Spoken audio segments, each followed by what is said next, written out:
அண்ணி அண்ணா எங்க அண்ணி? உங்க அண்ணா உள்ளதா இருக்காரு மோனிஷா, என்னாச்சு? என்ன எது கத்தினே வர? என்னண்ணா நீ அம்மா கிட்ட செஞ்ச நகையை திருப்பி கேட்டாச்சியா?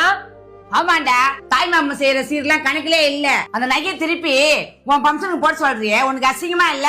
இதெல்லாம் எனக்கு பிடிக்காது. தாய் மாமா சீர்னா உனக்கு ஃபர்ஸ்ட் என்னன்னு தெரியுமா? தங்கச்சிக்கு போட்ட சீரையும் நகையும் திருப்பி கேட்க கூடாது, அதான் தாய் மாமா சீரு. காலங்காலமா எல்லாரும் இததான் செஞ்சிட்டு இருக்காங்க, நீ தான் புதுசா திருப்பி கேட்டாமிச்சிருக்க. ரெண்டு பேரும் வாய மூடுங்க. ஃபர்ஸ்ட் தாய் மாமா சீர்னா உங்களுக்கு என்னன்னு தெரியுமா? அந்த காலத்துல அக்கா தங்கச்சிங்களுக்கு நகை போட்டு கல்யாணம் பண்ணி கொடுத்து தாய் மாமா சீர் செஞ்சது எதுக்கு தெரியுமா? அப்பம் பாட்ட சேர்த்து வச்ச சொத்தோ கடனோ நல்லதோ கெட்டதோ அந்த குடும்பத்தோட ஆண் வாரிசு தான் அனுபவிப்பாங்க.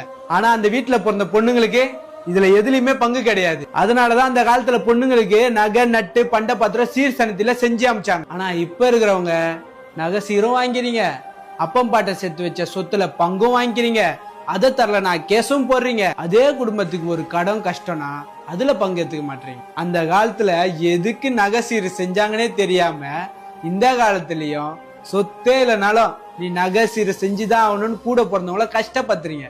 ஓ, நீ சொல்றத பார்த்தா சொத்து இருக்கவங்க தான் தாய் மாமா சீர் செய்யணும் போலயே.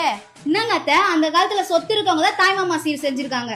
நீங்க உங்க பையன் மேல என்ன சொத்து எழுதி வச்சிருக்கீங்க, தாய் மாமா சீர் கேட்க மாட்டீங்க? என்ன நாங்க கேக்குறது கரெக்ட் தானே? கரெக்ட்னா கமெண்ட்ல சொல்லுங்க. அப்புறம் தாய் மாமானா கடனை உடனே வாங்கி சீர் செஞ்சுதான் ஆகணும்னு சொல்றவங்களுக்கு இந்த வீடியோவை ஷேர் பண்ணுங்க.